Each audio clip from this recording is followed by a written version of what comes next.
정치평론가 이강윤의 오늘.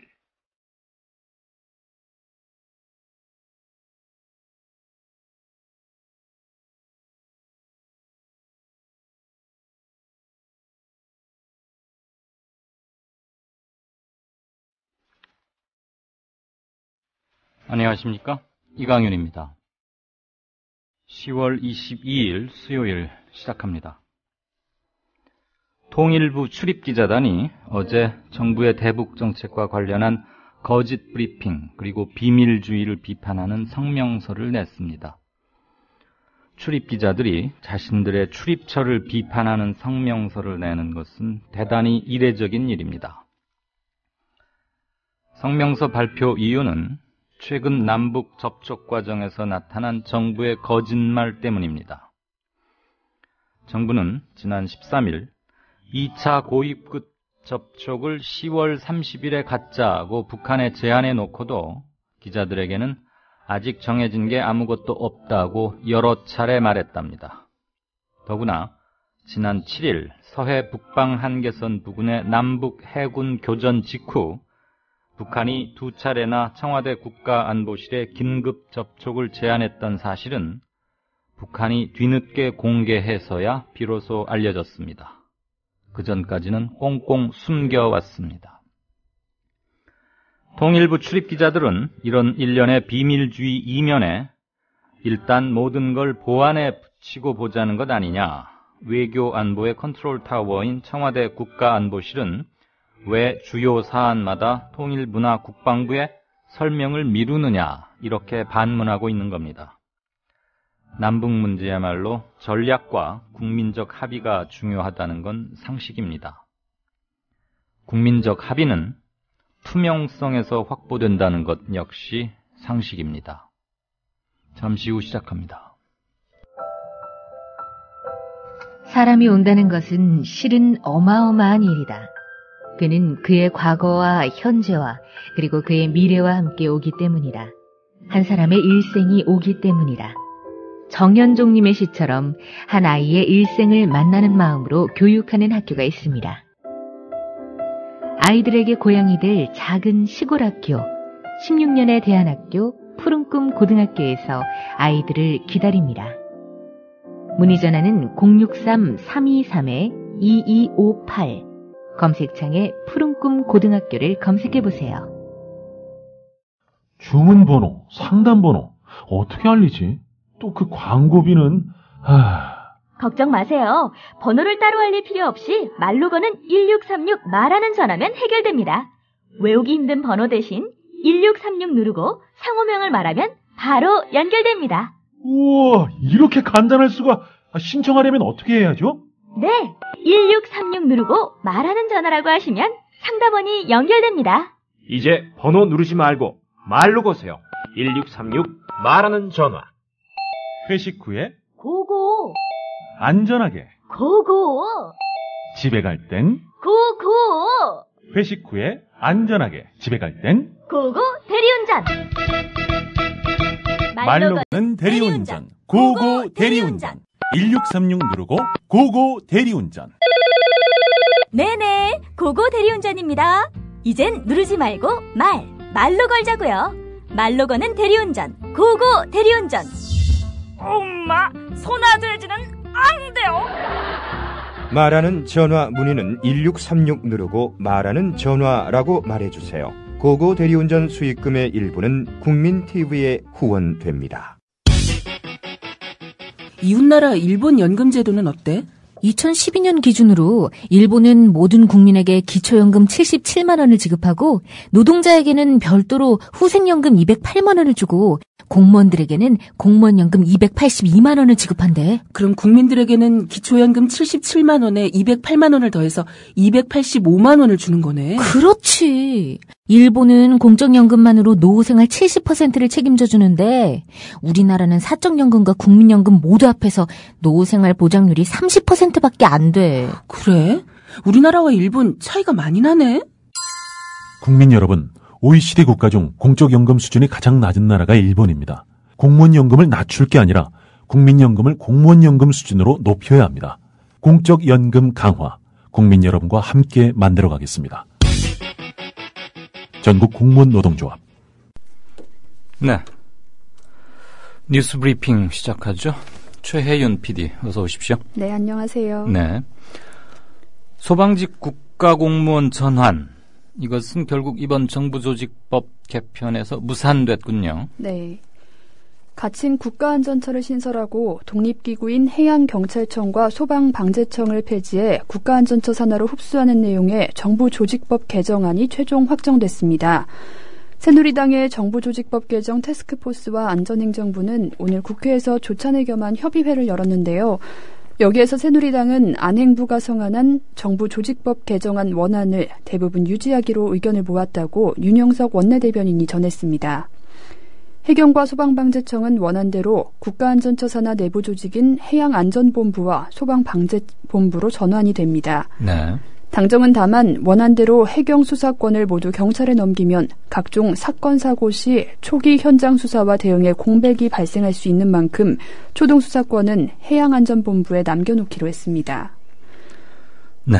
네, 또 윤 원내대변인은 브리핑에서 국민은 해경을 해체한다는 것이 해경이 아예 없어지는 것으로 생각하는데 그것은 아니다라며 해양안전본부의 구조, 군안, 경비 기능과 불법조업 단속, 환경오염 방제 등의 기능을 그대로 남겨놓고 수사권은 경찰청에 넘기는 것이라고 설명했습니다. 이어 수사권을 넘기되 초동대처 부분에서 육상경찰이 도달하기 전까지 문제가 있을 수 있는 만큼 초동수사권은 해경에 남겨두겠다는 것이라고 덧붙였는데요. 네. 한편 지방자치단체 소속인 소방직 공무원의 국가공무원 전환 문제에 대해서는 이번 정부조직법 개정 작업에서 제외하고 다만 사기 진작 차원에서 장비 지원 예산을 소방청 요구보다 5배 늘려 1,000억 원을 새해 예산에 반영하기로 했습니다. 그러나 제1야당인 새정치민주연합은 해경과 소방청을 모두 외청으로 존속시키고 소방직 공무원의 국가직 전환 문제도 함께 다루자는 방침이어서 앞으로 협상 과정에서 진통이 예상됩니다. 네, 국회 협상 과정에서 좀 변화가 있기는 할 텐데 해경이 지금 갖고 있는 수사권을 육상경찰, 그러니까 지금 경찰에게 넘기되 네.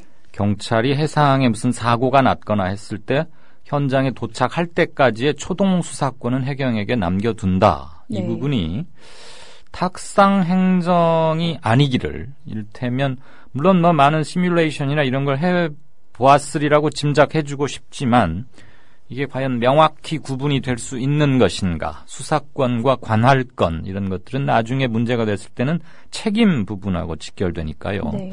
이 부분은 조금 논란의 여지가 있어 보입니다. 어쨌거나 해경을 해체는 분명히 시키는군요. 자, 다음 뉴스 볼까요?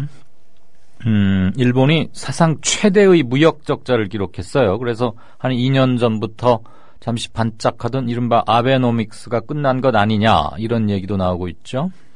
네, 일본의 올해 상반기 무역수지 적자가 사상 최대를 기록한 것으로 집계가 됐습니다. 아베노믹스의 종언을 다시 한번 확인시켜준 셈인데요. 일본 재무성은 오늘 9월 무역수지 적자가 당초 시장의 예상보다도 크게 높은 9,583억 엔으로 잠정 집계됐다고 발표했습니다. 27개월 동안 연속해서 적자 행진이자 월별 적자 규모로는 사상 두 번째로 큰 규모입니다. 무역 적자도 전월보다 17.3% 급증했는데요. 또 올해 상반기 무역수지 적자도 5조 4,271억 원을 기록하면서 작년도 상반기의 무역 적자 4조 9,963억 원을 넘어섰습니다. 상반기 무역 적자 비교가 가능한 1979년부터 따져봐도 역대 최대 규모의 적자입니다. 네. 네, 이런 적자 기록의 이유는 올 상반기 수출이 전년 동기보다 1.7% 증가한 35조 8,969억 원에 그친 반면 수입은 그보다 많은 41조 3,240억 원으로 2.5% 늘어난 수치를 기록했기 때문인데요. 아베 신조 일본 총리가 수출 진흥을 위한 경기 회복을 위해 2012년 12월 취임 이후 엔화 가치를 30% 이상 평가 절하시키는 엔저 정책을 추구했지만 결국 이 정책이 실패로 끝나가고 있음을 보여주는 증거라고 할 수 있습니다. 네. 네, 또 아베노믹스의 실패를 보여주는 더 분명한 증거는 수출 물량의 감소인데요.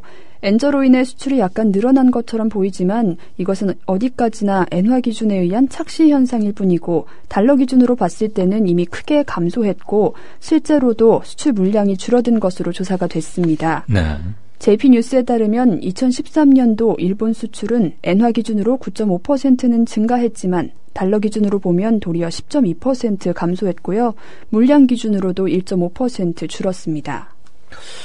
네, 그게 내용을 들여다보니까 간단치가 않군요. 적어도 달러 기준으로는 크게 감소했고 네. 실제로 수출 물량도 많이 줄어들었다 이 얘기죠. 네, 그렇습니다. 그렇다면 올 2분기 수출은 어떻게 집계치가 나오고 있죠? 네, 2014년 2분기 역시 수출은 엔화 기준으로 0.1% 증가했지만 달러 기준으로 3.6% 감소했고 물량 기준으로도 1% 감소한 결과 보였습니다. 미국 재무부 역시 최근 환율 보고서를 통해 놀랍다라고 지적을 했을 정도로 아베노믹스가 수출 진흥에 실패했음을 보여주고 있는데요. 네. 네, 이것은 결국 아베가 아무리 엔저 지원책을 펴봤자 도요타 등 국제적 제품 경쟁력을 갖춘 자동차 등 일부 산업이나 기업에만 도움이 될 뿐 소니 등 경쟁력을 이미 상실한 산업이나 기업들에게는 아무런 도움이 되지 못하고 있다는 의미입니다. 네. 게다가 엔저 정책은 도리어 에너지, 곡물 수입 비용을 크게 늘리면서 일본 가계와 내수 중심의 중소기업들에게 치명타가 되고 있습니다. 이처럼 아베노믹스가 실패로 결론이 나면서 지지율이 폭락하는 등 역풍이 거세게 일자 아베 총리는 현지 시간으로 20일 영국 파이낸셜 타임스와의 인터뷰에서 내년 10월 단행하기로 했던 2차 소비세 인상을 무기한 연기하겠다며 한 발 물러서는 모습을 보이기도 했습니다. 네. 이 같은 아베노믹스의 실패는 한편 이를 추종하던 최경환 경제팀에게도 크게 당혹스러운 결과일 텐데요. 향후 최경환 경제팀의 대응이 주목됩니다. 수출과 내수가 동시에 위기에 직면한 우리 대한민국의 경제 역시 그 근원은 일본과 마찬가지로 수출 기업의 제품 경쟁력 약화이자 극심한 양극화가 주범이기 때문입니다. 네, 지금 우리가 귀담아 들어야 할 대목은 뉴스의 맨 마지막 규절이군요. 네. 최경환 노믹스 이거 가지고 국내 학자들 사이에 그리고 여당 내에서도 조금 논란이 있는데 어쨌거나 최경환 부총리는 강하게 밀어붙이고 있지 않습니까? 네. 특히 부동산 정책 이런 것들이 어떤 거품을 가져올지 금리는 지금 사상 최저 2.0%로 내려놨는데 경제에 어떤 영향을 미칠지 초미의 관심입니다. 다음 뉴스 볼까요? 이건 또 무슨 소리입니까? 이걸 제가 이걸 뉴스니까 일단 읽어야 하겠습니다만 민망할 정도군요. 아마 그 판교 공연장 사고 관련 국감에서 네. 나온 얘기 같은데 네, 새누리당에서는 왜 실실 쪼개냐? 네. 실제로 의원이 이런 말을 했습니까? 네, 그렇습니다. 그러니까 뭐 또 이재명 시장은 기가 막히다 이랬다는데 소상히 한번 들어봅시다. 네, 새누리당과 이재명 성남시장이 오늘 판교 공연장 환풍구 참사 책임을 두고 정면 충돌했는데요. 강기훈 새누리당 의원은 오늘 경기도청에서 열린 긴급 현안 보고에서 세월호 사고의 책임에 대해서 대통령에게 종합적인 책임이 있다고 인터뷰했으면서 성남시에서 발생한 사고에 대해 성남시장이 책임이 없다고 하는 것은 말이 안 된다. 성남시 책임 부분을 연속적으로 나열하면서 답변할 기회도 주지 않고 이렇게 이사장을 몰아붙였습니다. 네. 그러자 이사장은 황당하다는 듯이 쓴웃음을 지었는데요. 그러자 조원진 새누리당 의원이 의사 진행 발언을 신청하면서 국민들이 다 보고 있는 자리에서 어떻게 웃을 수가 있느냐, 지금 실실 쪼개고 있느냐고 막말까지 사용을 하면서 이 시장을 질타했습니다. 쪼갠다는 게 무슨 얘기입니까? 웃을 때 약간 비웃는 네, 그런 의미인데요. 청소년들이나 쓰는 은어 같은 거 아닙니까? 네, 은어예요. 네. 이에 이사장은 더 이상 못 참겠다는 듯이 실실 쪼개지 않았다, 기가 막혀서 웃었다라며 강 의원님이 5개의 질의를 했는데 답변할 시간을 주지 않아 웃었다고 맞받아쳤고 순간 여야 사이에선 고성이 오갔습니다. 그러자 진영 안전행정위원장은 국민을 대표해서 답변하는 것이고 국민과 시민을 위해 답변하는 것이라며 보다 성실하게 답변하라고 이 시장에게 주의를 주었고요. 답변 기회를 얻지 못하면 억울할 수 있다고 이 시장의 주장에 대해서도 공감을 나타낸 뒤 그 경우 위원장에게 기회를 달라고 요청하면 답변할 수 있도록 하겠다라며 이 시장에게 사과를 요구했습니다. 네. 이 시장은 이에 죄송하다, 신중하지 못한 답변으로 무리를 일으켜 죄송하다라고 사과를 했고 그제서야 다시 회의가 진행이 됐습니다. 결국 진영 위원장의 중재 또는 뭐 원만한 회의 진행으로 수습은 된 것 같은데 네. 사실 진영을 위원장 진영 말고요. 네네. 여야 진영을 떠나서 회의 진행 방식에 문제가 있는 것은 사실입니다. 그 텔레비전 카메라가 돌아갈 때는 잔뜩 폼 잡고 자기 잔뜩 물어놓고서는 답변하려고 그러면 됐다 그러고 하는 것은 여야 모두 떠나서 고쳐져야 할 대목인데 실실 쪼갠다라는 것도 좀 감정을 자극하는 발언 같았네요. 둘 다 질문하는 사람이나 답변하는 사람이나 태도에 조금 문제는 있었습니다만 감정을 자극하는 말을 먼저 하는 이쪽이 좀 더 꾸지람을 들어야 하지 않을까 그런 생각은 듭니다. 실실 쪼갠다. 네, 마지막 뉴스입니다. 네, 새누리 일부 의원들이 새누리당 일부 의원들도 사이버 망명하고 있다고요? 네. 요즘 검찰, 경찰, 군 이런 분들 많이들 이미 와 계시고 속속 입주하시던데 어떻단 얘기입니까? 지금 새누리당은 상태가? 네, 새누리당은 사이버 사찰을 강력 부인하고 있으나 일부 당 소속 의원들도 사이버 망명을 한 것으로 확인이 되고 있습니다. 오늘 경향신문에 따르면 새누리당의 한 의원은 어제 의원들이 335 모여 감청이 된다 안 된다를 말하다가 걱정되는 일부는 카카오톡 사용을 중지했다고 밝혔습니다. 카카오톡 사용을 중단한 이들 중 일부는 다른 모바일 메신저로 갈아타지 않고 아예 탈사이버를 선택했고 일부는 각각 독일과 미국에 서버를 둔 모바일 메신저 텔레그램이나 바이버로 망명을 했다고 하는데요. 네.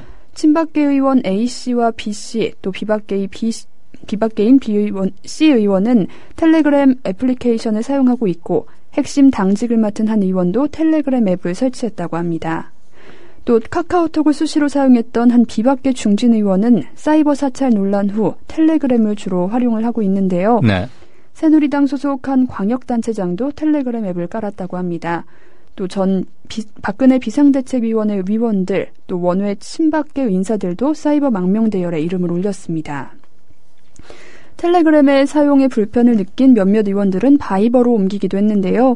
바이버는 새정치민주연합 문재인, 안철수 의원의 측근이 소통하는 데 사용하는 것으로 알려져 있습니다. 네.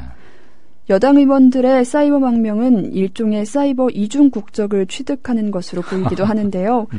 의원들 대다수가 여전히 카카오톡을 사용하고 있기 때문에 가벼운 대화는 카카오톡에서 하고 텔레그램이나 바이버에서는 정치적으로 무거운 대화를 나눈다고 합니다. 네. 뭔가 좀 혹시라도 이렇게 누설되거나 누가 들여다보게 되면 좀 안 좋겠다 싶은 것들은 카카오톡에서는 얘기 안 하고 네. 그리고 이중국적, 삼중국적 그런 얘기가 나오는데 네. 모든 사람이 카카오톡을 떠나지는 않을 거겠죠. 다 그럴다고는 상정할 수 없는 것이고 그러니까 좀 번거로워지는 점도 있긴 하죠.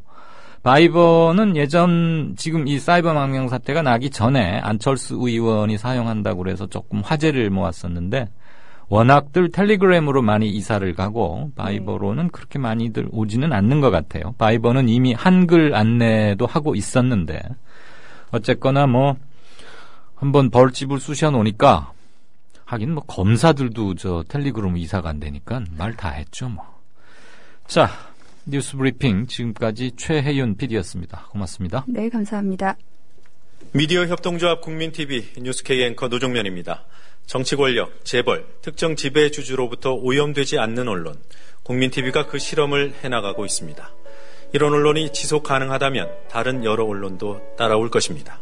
닻을 올린 국민TV, 순항하도록 힘을 실어주십시오.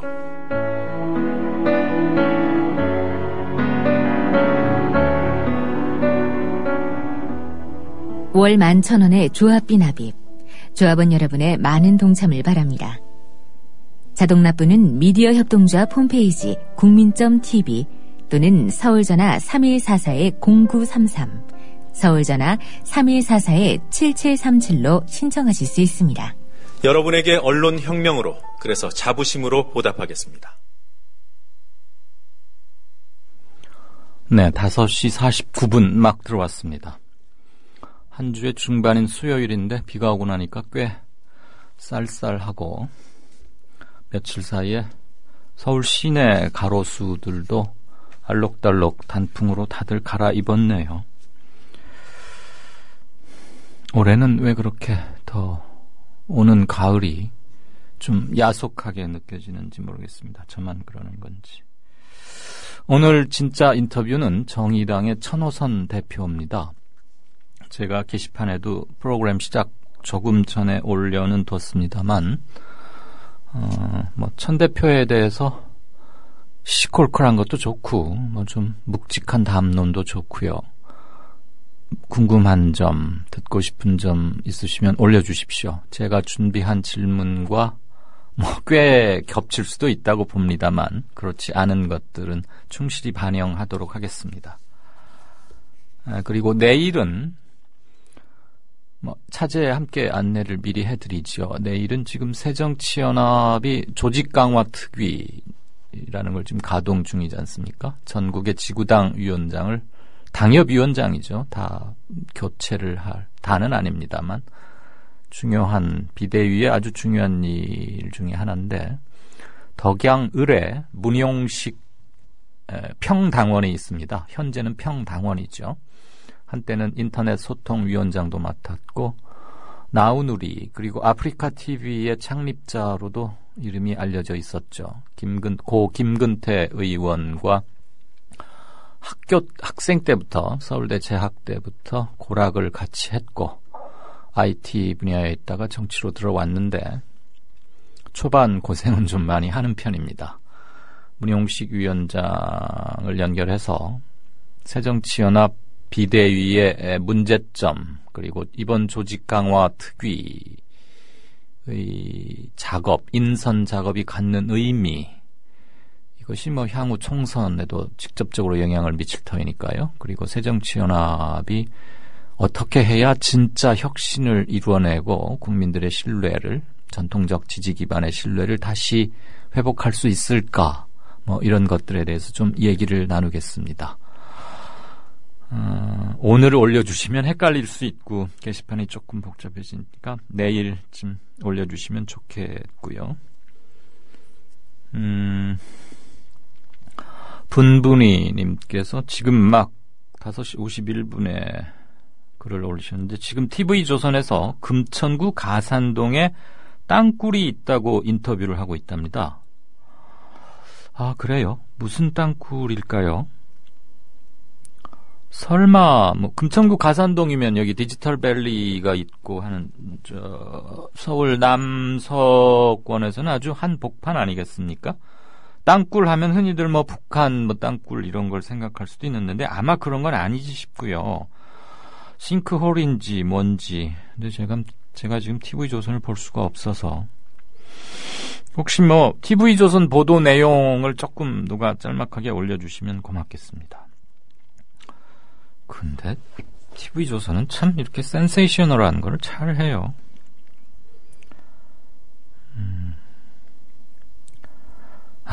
우리 최혜윤 PD 시사보도 리딩이 참 좋죠.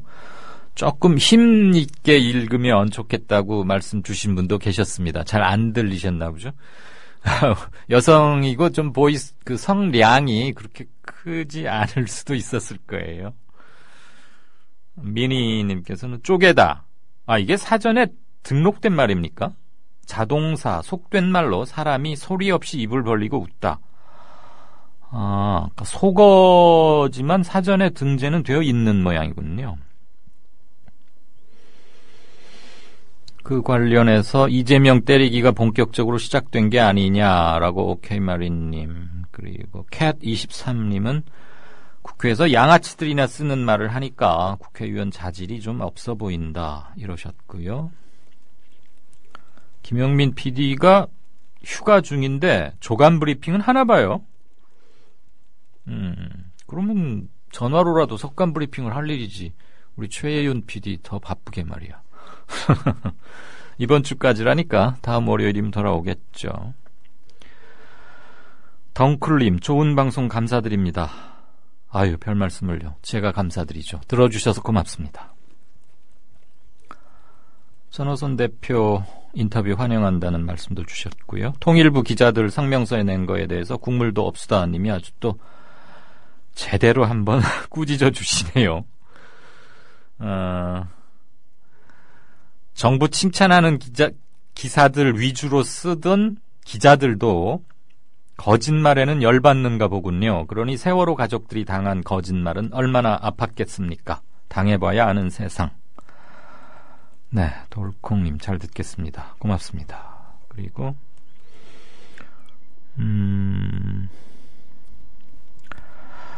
퍼블리어스님 영어로 짤막하게 저한테 편지를 주셨는데 그냥 여기서 말씀을 드리겠습니다. 지금 듣고 계시는지 모르겠네요. 아마 5시 26분에 글을 올리셨으니까 지금 듣고 계실 거라고 생각하는데 어제 안 그래도 방송 마치고 7시 4분, 5분경에 전화를 주시겠다는 말씀을 제가 PD로부터 전해 듣고 사무실에 7시 10분까지 좀 기다렸습니다. 그런데 무슨 연유였는지 전화벨이 울리진 않았고요. 그런데 지금 선생님 써놓으신 걸 보니까 전화를 하셨던 걸로 돼 있네요. 어쨌거나 통화가 연결이 되지 못했습니다.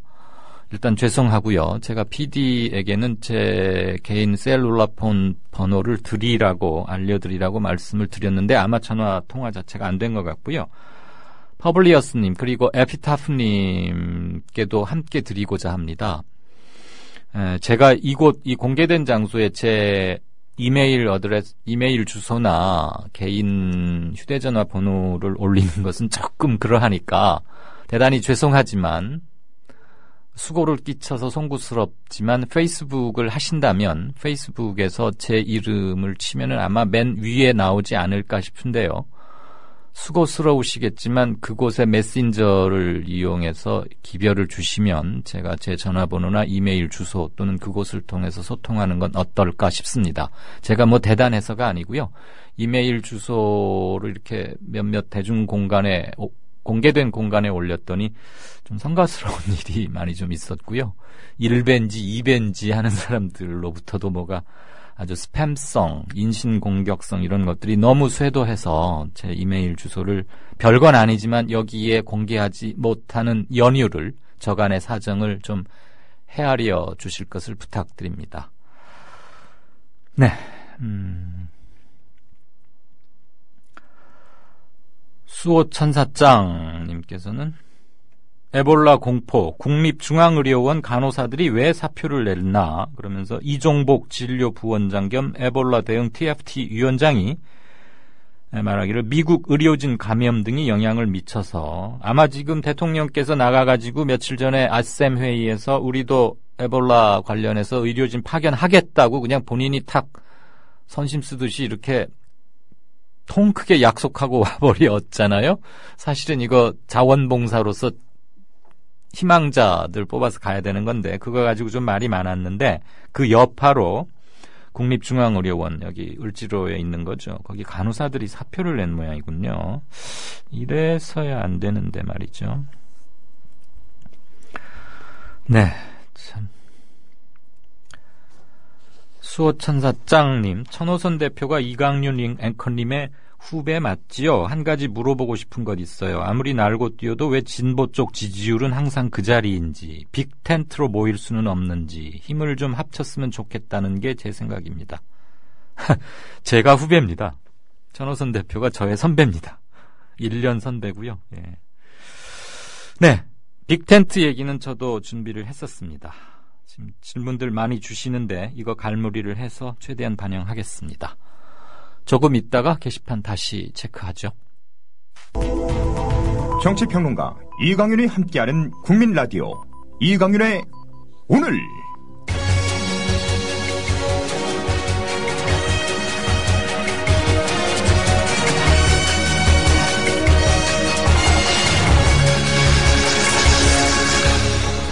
이강윤의 예리한 시각. 이제는 뉴스의 행과 간을 짚어냅니다. 네, 아까 뉴스 브리핑에서도 일부 속어가 나오고 한 대목 조금 들으셨습니다마는 판교 공연장 사고를 둘러싸고 경기도 관피아에 대한 비판이 다시 또 제기되고 있습니다. 관피아가 비단 중앙부처뿐이겠습니까? 서울, 부산, 대구, 광주 할 것 없이 공직사회라는 곳, 공무원 사회에는 아주 깊게 뿌리 박혀 있죠. 그것을 박근혜 정부가 세월호 참사의 한 원인으로 규명하면서 척결하겠다고 했는데 과연 척결이 될지, 그리고 그 뿌리 깊은 실상을 알고는 있는지, 공무원들의 바다 속에 빠져서 공무원들을 개혁하겠다, 그게 과연 가능할지, 그렇지만 포기해서는 안 될 거라는 점에는 다들 동의를 하고 계시는 걸로 생각할 수 있겠습니다. 그 관련해서 오늘자 한겨레 신문 기사 일부 먼저 들으시고 제 소견 말씀 올리겠습니다. 판교 환풍기 추락 참사와 관련해 판교 테크노밸리 축제를 주최한 경기과학기술진흥원의 핵심 간부 등 4명이 경기도에서 퇴직한 뒤 경기과기원에 줄줄이 재취업한 것으로 드러나 경기도 관피아에 대한 비판이 일고 있다. 최근 5년 동안 경기도 산하 기관에 재취업한 퇴직 공무원은 65명에 이른다. 오모 경기과기원장 직무대리는 지난 1월 7일 평택 부시장을 물러난 다음 날인 1월 8일 경기과기원 본부장으로 재취업했다. 김모 판교 테크노밸리 지원본부장도 경기도의회 등을 거쳐 지난해 4월 30일 명예퇴직하면서 경기과기원에 재취업했다. 오 직무대리와 김 본부장은 지난 6일 판교 테크노밸리 페스티벌 주관사인 이데일리 측으로부터 행사 지원 요청을 받은 뒤 대단히 긍정적인 사업이라는 검토 보고서를 내고 1,960만 원 지원 결정을 내렸다. 그러나 경기과기원은 행사 현장에 2,000에서 3,000명의 시민들이 몰릴 것으로 자체 예상을 하고도 단 한 명의 안전요원도 배치하지 않았다. 네.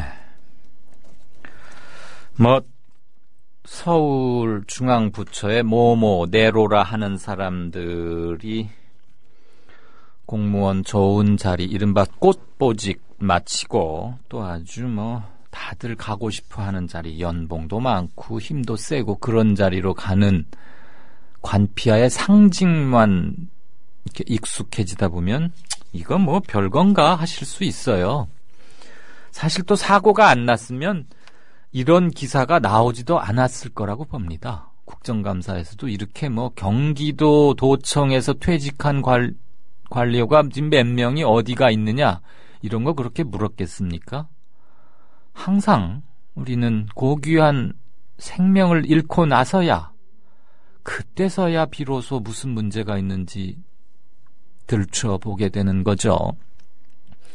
언론의 사전 알람 기능, 언론의 기능 중에 감시와 견제 이런 것도 있지만 또 하나 사전 알람 기능이라는 게 있지 않습니까? 사전 경보 기능이요. 어저께 어떤 분께서 영어 쓰지 말라 그랬는데 알람이란 말이 너무 익숙해져 있기도 하고 갑자기 한국말이 잘 생각이 안 났습니다. 사전 경보 기능이 있는데 언론사들 인력 구조 및 인력 운영 시스템상 그런 거 제대로 하기가 좀 쉽지 않죠. 이를테면 언론사 말씀을 드리려고 한 건 아닙니다만 그냥 비근한 예를 들자면 연합통신의 기자가 한 500명이 조금 안 됩니다. 전 언론사 중에서 제일 기자가 많죠. 지역 곳곳에 가 있고 해외에도 한 40개국에 나가 있고 하니까요. 조선일보가 편집국 기자만 한 300명이 조금 안 될 거예요. 중앙동아도 비슷하고요. 뉴욕타임스가 얼마인 줄 아십니까? 물론 이런 경우에 외국의 유명한 신문사하고 우리를 단순 비교하는 것 참 마땅치 않고 저도 별로 그러고 싶진 않습니다. 그럼 미국 NYT는 우리하고 많이 형편이 다르다면 일본의 제일 크다는 신문 아사히나 요미우리하고 하면 차라리 비교를 하는 게 조금 더 현실성을 획득하겠네요. 물론 일본도 우리보다 인구 사이즈가 2배가 넘고 대단한 내수 시장을 갖고 있는 것이고, 그런데 이제 언론의 생리나 구조는 꽤 비슷하니까 좀 더 솔직히 말씀드리면 우리가 일본 걸 그대로 베껴온 상태에서 아직 완전히 벗어나지 못하고 있으니까 일본하고 비교하자면 아사히 신문 한 4년 전 통계인데요. 한 800명을 조금 넘는 걸로 제가 알고 있습니다. 우리나라에서 제일 큰 연합뉴스보다도 2배가 좀 넘는 거죠. 그러니까 굉장한 차이가 있는데 그래서 아마 일단은 인력이 부족하니까 이런 것에 대한 사전 경보 보도를 제대로 못하고 있는 게 사실입니다. 일이 터졌으면 제대로라도 보도해야겠죠. 문제는 퇴직 관료들이 경기도 내에 지금 요번에 문제가 된 경기과학기술진흥원, 과기원이라고 줄여서 부르던데 이곳 등을 비롯해서 경기도시공사 등등등 아주 경기자 들어가는 여러 개의 도립 산하 기관들이 있습니다. 거기에 작게는 8명부터 많게는 15명씩까지 모두 경기도 퇴직 공무원들이 최근 5년간 무려 65명이 산하기관에 재취업했습니다. 그분들 대개 연세가 50대 후반, 그러니까 민간에서는 정년퇴직을 이미 했을 나이죠. 지금 대부분의 기업에서 이사가 되지 못하면은 눈치 보이다가 민간 기업에서 정년을 마치고 나오는 경우란 참 드물지 않습니까? 자기 후배가 이사가 되어버리면 그 밑에서 부장 노릇 하면서 이렇게 굽신굽신하고 보고하고 참 그런 거 뭐 하잖아요. 그래도 나오면 워낙 막막하니까 다들 버틸 수 있는 데까지 버팁니다만. 그런데 공무원들은 50, 한 7, 8세, 6, 7세 때 이런 데 와서 되게 아주 높은 간부로 오죠. 한 3년 있게 됩니다. 3년 마치고 나면 그 밑에 협회로 또 가요. 그래서 한 6년, 많으면 9년쯤을 더 일을 합니다. 그러니까 한 56, 7세부터 시작해서 9년을 더 일들을 하세요. 그러니까 60, 한 5, 6세까지 일을 하시죠. 물론 공직 수행 과정에서 정말로 일반인들, 민간인들로서는 하기 힘든 전문적 식견이나 경륜을 쌓았고 그 지식이 사장되는 게 아깝다면 당연히 그래야 합니다. 당연히. 누가 뭐라고 하겠습니까? 다 우리 세금 내서 길러온 인력들 아니겠습니까? 재활용하는 게 맞지요. 아니, 잘 사용하는 게 맞지요. 재활용이란 말 취소합니다. 선용하는 게 맞습니다. 그런데 말입니다. 한국의 행정공무원들이 목표로 삼는 것은 제너럴리스트입니다. 이건 외국어 이거 너무 흠잡지 말아 주십시오. 스페셜리스트가 아니고요. 제너럴리스트입니다.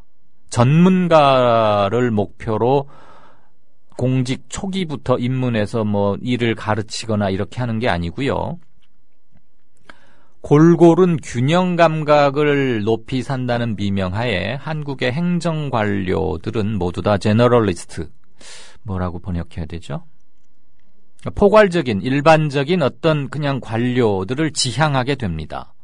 그리고 전문성이 필요한 것은 민간의 전문가를 동원해서 자문이라는 이름으로 또는 용역이라는 이름으로 그들의 지식이나 전문성을 삽니다. 물론 거기에 우리 세금 씁니다. 용역 발주비 이런 거 다 들어가죠. 그래서 제가 드리고자 하는 말씀은 관료로 한 30년가량 근무하다가 퇴임을 한다고 해서 전문성이 그렇게 축적돼 있는 관료는 극히 일부분에 불과하다 이 말씀입니다.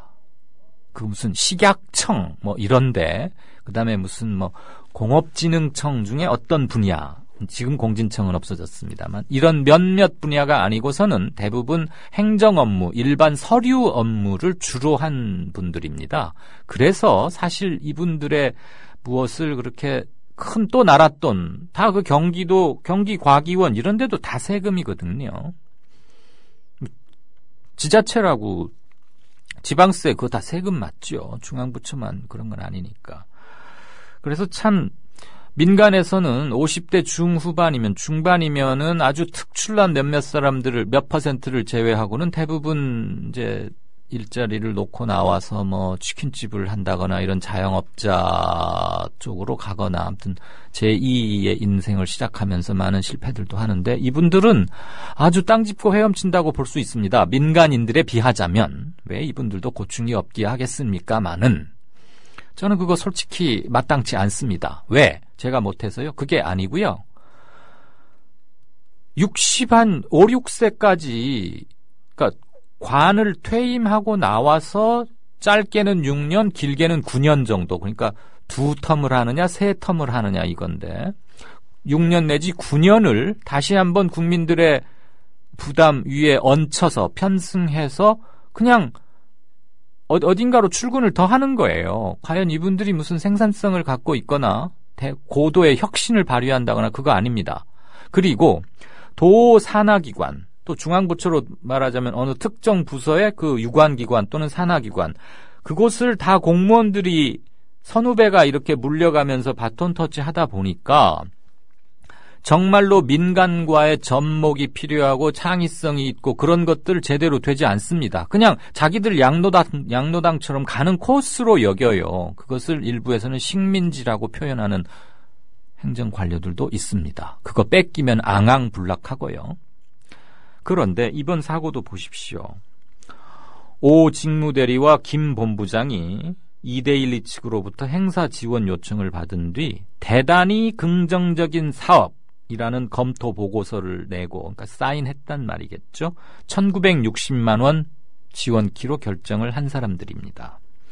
사고가 나니까 이제 이런 게 결국은 문제가 되는데, 테크노밸리는 제 주거지이기도 해서 조금 속내 사정을 제가 좀 압니다. 이거 프랭카드가 뭐라 그러죠? 펼침막, 안내 현수막도 본 적이 있는데요. 그냥 모여서 그냥 가수들 불러다 노래한 거예요. 야외 공연에서.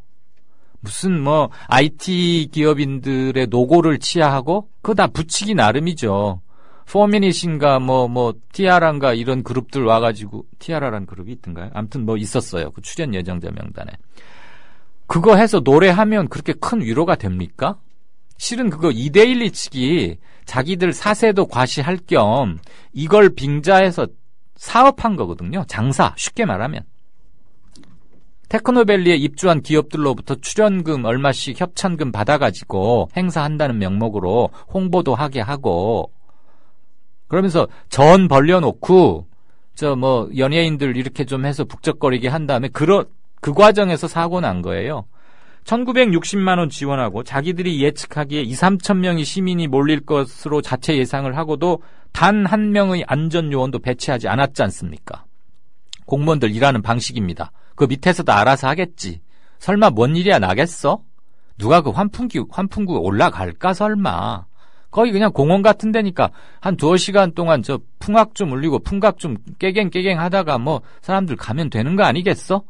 그래, 이데일리 측에서 3천만 원인가 달라고 했다는데 뭐 그걸 다 줄 수는 없고 한 2천 정도에서 하지 뭐.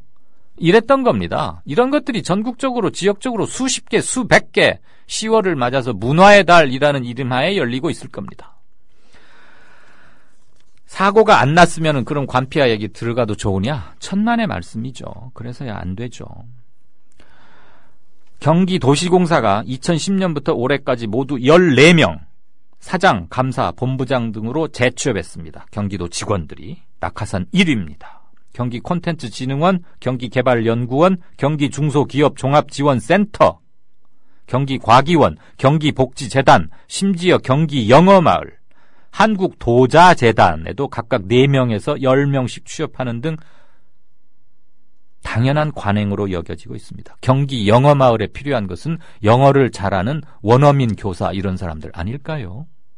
어느 분이 무슨 명목으로 무슨 일을 하러 가셨는지는 모르겠습니다.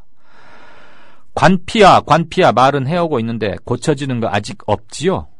수십 년 된 관행을 어떻게 한 번에 뽑겠습니까? 해경 해체하겠다는 대통령의 그 서슬퍼런 기상 그대로 밀고 와도 수십 년 된 공무원들의 은근한 저항 이겨낼까 말까 하는데 세월호에 셋자도 꺼내지 말자 이런 분위기니 적폐의 주범으로 몰았던 관피아, 해피아, 모피아, 심지어 군피아들 과연 이 정부 내에서 해소가 될 수 있을까요? 어쨌거나 언론은 이것 계속 눈 부릅뜨고 끊임없이 감시하고 문제 제기해야 됩니다. 국정감사 때만 나오는 일련의 일과성 단골이어서는 안 될 겁니다. 행간이었습니다.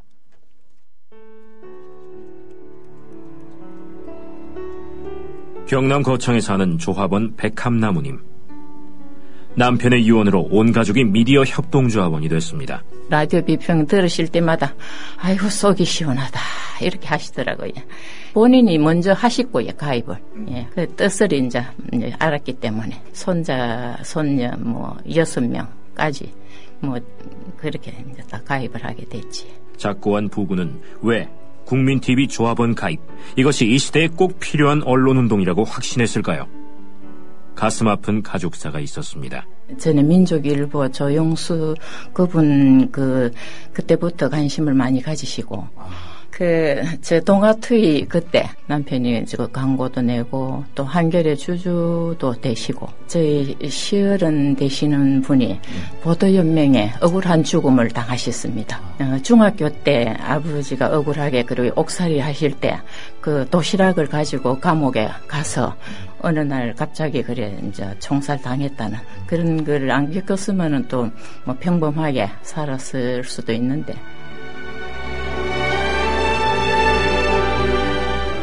여러분도 공정언론 건설에 함께하지 않으시겠습니까? 국민.tv 미디어 협동조합 홈페이지에 들어오셔서 조합원으로 가입해주세요. 전화 서울 3144-7737, 3144-0933으로도 하실 수 있습니다. 이강윤의 오늘, 이제는 정가 산책으로 함께합니다. 정치권 동향, 생생하게 풀어드릴 분은요. 네, 한국일보 양정대 기자, 안녕하세요. 네, 안녕하세요. 예. 오늘은 또 이제 김무성 대표 차례였습니까? 공무원연금 개혁안, 그거 하기는 해야 되는 거 맞는데 꼭 연내해야 되느냐라고 연내 꼭 하자는 청와대를 한번 슬쩍 받는 것 같아요. 네, 오늘 둘이 지금 투닥투닥 하는 거 맞아요? 네, 그렇게 보는 게 맞을 것 같습니다. 예. 어제 청와대 홍보수석이 그러니까 청와대 홍보수석이면 사실 이 수석비서관이 차관급 아닙니까? 그렇죠. 이 차관급 수석비서관이 사실 집권 여당의 한 축인 이 새누리당 대표를 향해서 이 대놓고 아주 이제 뭐라 그래야 되나 이렇게 창피를 준 상황이죠. 어제 이렇게 실수로 했다는 게 말이 되냐? 너 일부러 그래놓고 뭔 헛소리 하고 있냐? 뭐 이렇게 이제 지적을 한 것 아닙니까? 예. 어제 사실 당 내에서 뭐 이제 좀 부글부글한 기운이 좀 있었다. 그리고 김무성 대표 본인도 뭐 그거에 대해서 도대체 누가 그랬냐? 뭐 이렇게 좀 아주 좀 기분 나쁘다는 투로 이제 지적을 했었고, 그리고 이제 약간 그것에 대해서 상황을 뭐 개헌 얘기는 하지 않겠다고 하면서도 과히 이렇게 유쾌하지 않음을 이렇게 분명히 내비친 상황이 있었는데, 이제 오늘은 김무성 대표가 아침 이제 공식 당 회의 끝나고 기자들하고 이제 만난 자리에서 기자들이 이제 연내 처리 방침과 관련해서 질문을 계속하니까 이 문제, 이 공무원연금을 개혁해야 한다는 당위성에는 모두 다 공감하고 있는 것 아니냐.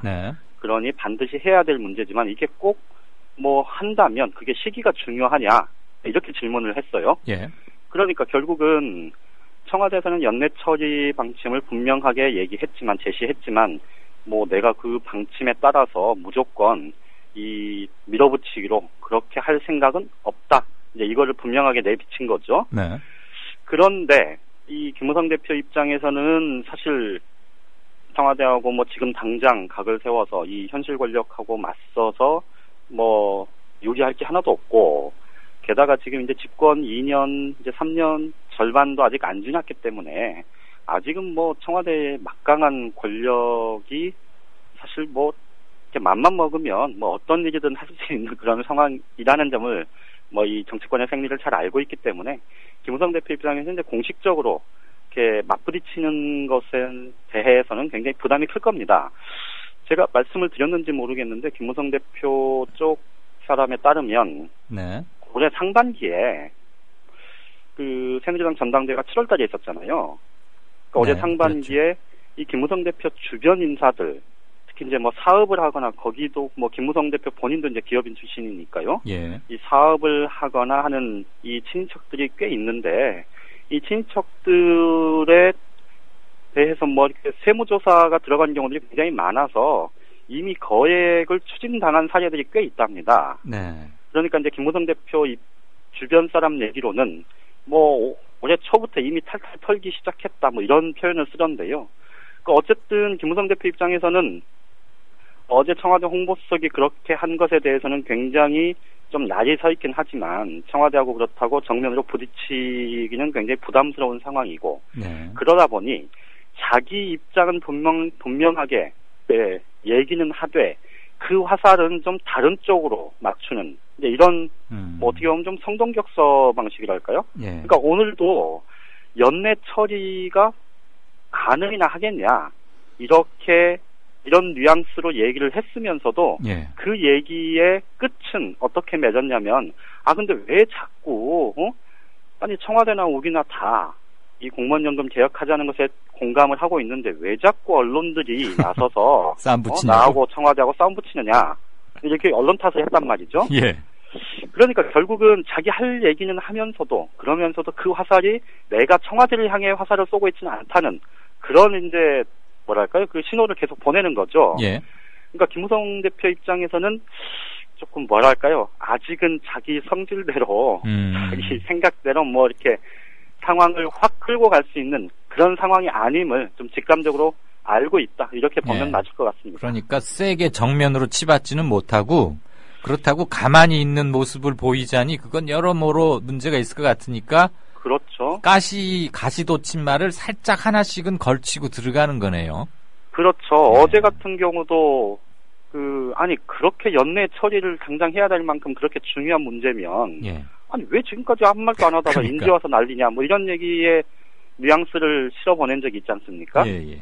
그러니까 이제 그런 게 방금 말씀하셨던 딱 이제 그 맥락인데 근데 이제 결국은 이게 삼척동자가 봐도 이 청와대에서 공무원연금 개혁 연내에 반드시 처리해달라 이렇게 요구를 한 건 사실 물리적인 시간상 2달 안에 네. 지금 정부에서 이 공무원연금 개혁안을 최종적으로 확정해서 지금 국회에 제출하지도 못한 상황 아닙니까? 예.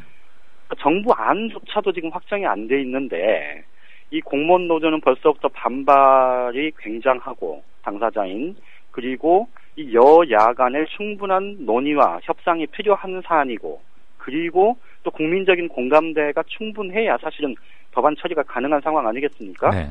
그렇게 보면 물리적으로 청와대도 2달 안에 이제 2달 열흘 남았는데 올 연말까지 하면 그게 가능하다고 생각해서 제안을 한 거라고 보기는 어렵잖아요. 예. 그러니까 결국은 이게 지금 이제 청와대하고 이 김무성 대표 쪽하고 이제 정치 싸움을 본격적인 정치 싸움에 지금 이제 몸풀기에 들어간 그런 양상이라고 보면 될 것 같습니다. 이거 너무 성급한 질문인데요. 네네. 누가 이길 것 같아요? 이 바보 같은 질문이죠. 결국은 김무성 대표가 얼만큼 버텨내느냐에 따라 달라질 텐데 버티는 거. 결국은 미래관리가 이기는 거죠. 어떤 싸움이든. 예.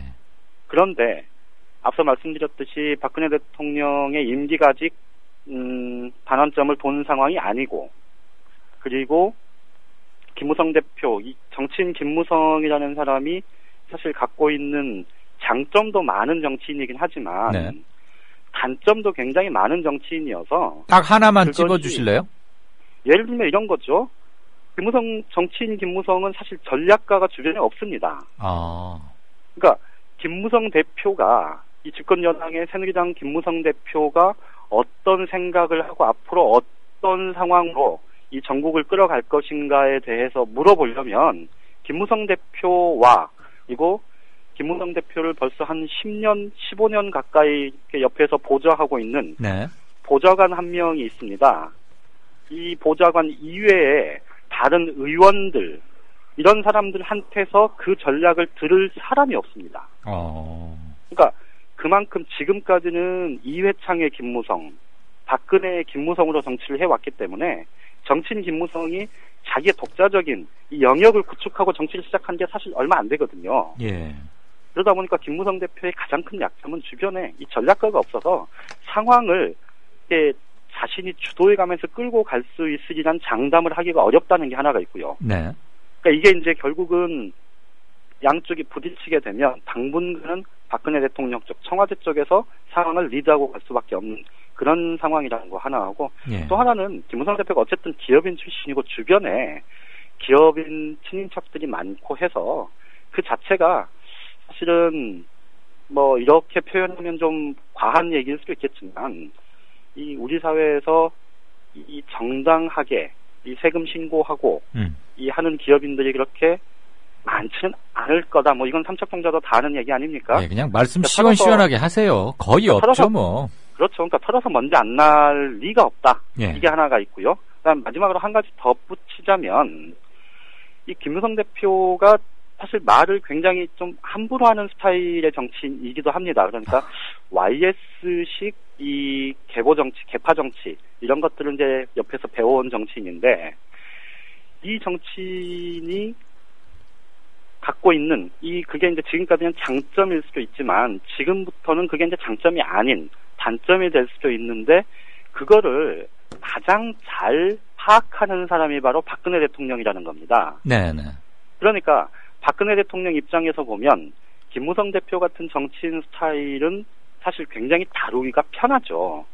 그러니까 이게 이제 아까 친인척 말씀도 드렸지만 어제도 잠깐 한 말씀 드렸던 것 같은데 이 둘째 딸 그 수원대 교수 채용 과정 문제 그리고 2012년 대선 과정에서의 NLL 대화록 유출 의혹 논란 예. 이런 것들이 사실은 김무성 대표의 발목을 잡을 가능성이 여전히 그렇죠. 열려 있는 상태입니다. 그렇죠. 큰 선거에 갈수록 당연히 불거질 수밖에 없겠죠. 그렇죠. 그러니까 키는 아무래도 지금 현재로서는 박근혜 대통령이 쥐고 있는 거고 말씀드렸듯이 김무성 대표가 맷집을 갖고 버티면 결국은 이길 텐데 네. 그거는 뭐 장담하기 어렵다 싶습니다. 제 질문이 너무 성급하긴 했습니다. 또 그냥 성실하게 답변해 주시니까 내가 좀 미안스러워집니다. 자, 안철수 전 대표 오랜만에 언론 인터뷰 했는데 뭐라고 합니까? 아마 오늘 경향신문을 보신 청취자분들께서는 안철수 대표 인터뷰도 했네 뭐 이런 생각을 하셨을 텐데 네. 최근 들어서 이제 그 측근 의원들 또 측근 인사들의 이 당직 참여 문제나 뭐 이런 것들과 관련해서 이제 조금 이렇게 그 저하는 그런 얘기들이 뭐 조금씩 보도가 되면서 안철수 대표가 뭐 당을 떠날 생각하는 거 아니냐 뭐 이런 얘기까지 좀 성급하게 나온 적이 있었지 않습니까? 예. 그리고 이제 안철수 전 대표 본인 입으로 구체적으로 자기 얘기를 한 적은 없었는데 오늘 이제 경향신문이 인터뷰를 한 걸로 그렇게 돼 있는데 실제로는 이제 경향신문이 뭐 공식 인터뷰를 한 건 아니고요. 예. 이게 이제 어떻게 된 거냐면 최근에 이제 안철수 전 대표가 언론사 기자들하고 이렇게 만나기 시작했습니다. 예. 그래서 이제 뭐 예를 들면 이런 거죠. 그러니까 경향신문하고 그저께 저녁에 저녁 식사를 같이 했다는 겁니다. 경향신문 기자들하고. 네. 그 팀하고 그 정당 팀하고. 그렇죠. 예. 그래서 이제 그 자리에서 나온 얘기들을 갖고 이제 인터뷰 형식으로 이제 풀어서 기사를 쓴 건데, 안철수 대표가 그동안에는 사실 좀 잠행 비슷하게 별로 이렇게 드러나지 않게 있다가 이제 최근에 언론사 기자들을 만나기 시작하면서 이제 자기 얘기를 하기 시작했다고 해요. 그래서 앞으로 뭐 다음 주까지는 이제 국정감사가 다음 주 월요일에 끝나고 나면 이제 본격적으로 다음 주부터는 이제 더 움직일 거다 이런 얘기들이 나오는데, 예. 경향신문 기사의 내용을 보면 크게 두 가지 정도 말씀을 드릴 수 있을 것 같습니다. 하나는 네. 안철수 전 대표가 지금까지 나한테 맞지 않는 옷을 입고 있었는데 앞으로는 내가 잘할 수 있는 거, 내 전공 분야를 중심으로 의정 활동을 펴나가겠다. 그러니까 그게 이제 그렇게 얘기하면서 한 얘기가 경제하고 교육 분야입니다. 예. 그러니까 경제와 교육 분야에 주력하였다.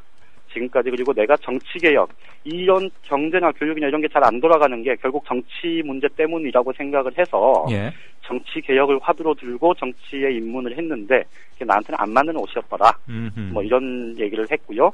그다음에 또 하나는 최근에 개헌 논란과 관련해서 이게 이제 어제 청와대에서 공식적인 입장이 나오기 전의 만남이었기 때문에 거기까지만 얘기를 했다고 볼 수도 있는데, 네. 어쨌든 김무성 새누리당 대표가 베이징에 이 외국에 나가 있는 동안에 국감기관에 외국에 나가 있으면서 개헌 얘기한 거, 그건 좀 말이 안 되는 거다. 좀 잘못한 거다. 예. 이런 지적을 했단 말이죠. 예.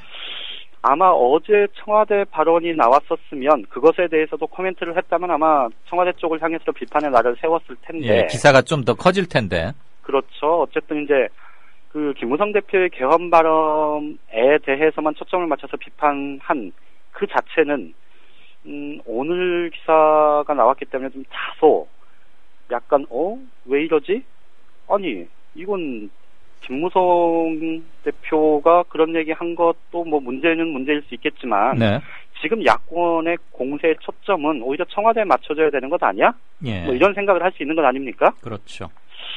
그런 지점을 이제 놓치고 있었던 거는 아직까지 안철수 전 대표가 조금 전반적인 큰 흐름을 읽는 눈이 좀 부족한 것 아니냐.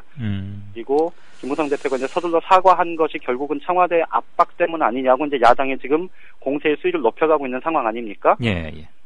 그런 부분들을 좀 감안을 해서 좀 크게 읽어야 되는 것 아니냐. 이런 지적이 일부 의원들한테 나오고 있습니다. 네. 어쨌거나 안철수 의원의 변화상 관심은 여전할 수밖에 없습니다. 당분간은. 그렇죠? 최근 들어서 한 가지 또 눈에 띄는 변화는 그거래요. 그 안철수 전 대표가 자신과 관련한 기사를 쓴 기자들한테요. 예. 기사 잘 봤다 이렇게 문자를 보낸답니다. 예전에는 전혀 그런 리액션이 없다고들 그랬는데. 그런 리액션이 없었는데 그래서 얼마 전에 저희 후배도 저희 야당 출입 기자도 한번 기사를 썼는데 문자 받았대요? 그렇게 오길래 문자가 와서 이렇게 반응하는 게 참 좋아 보인다. 이런 소통 노력 앞으로도 계속 해달라. 아이고, 그 쉬운 걸 왜 몇 년 만에 알았답니까? 이랬더니 안철수 전 대표가 보낸 문자가 정말 보고 한참을 웃었다던데 당근입니다. 이렇게 왔답니다. 문자 내용이요? 네네. 당근입니다. 알았습니다. 잘 들었습니다. 예, 당근에 대해서 뭐라고 제가 리액션을 못 하겠네요. 잘 들었고요. 내일 다시 연결하죠. 예, 고맙습니다. 네, 정가산책 지금까지 한국일보 정치부의 양정대 차장이었습니다. 바로 진짜 인터뷰 연결하는 동안 게시판 잠깐만 보고 넘어가겠습니다. 조금 길어졌네요. 그렇죠? 지금 시작해야 될 것 같습니다.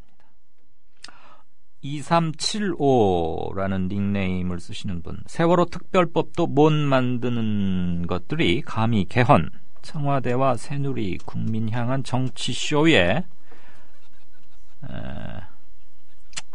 국민이 안중에도 없구나 이런 말씀 주셨습니다.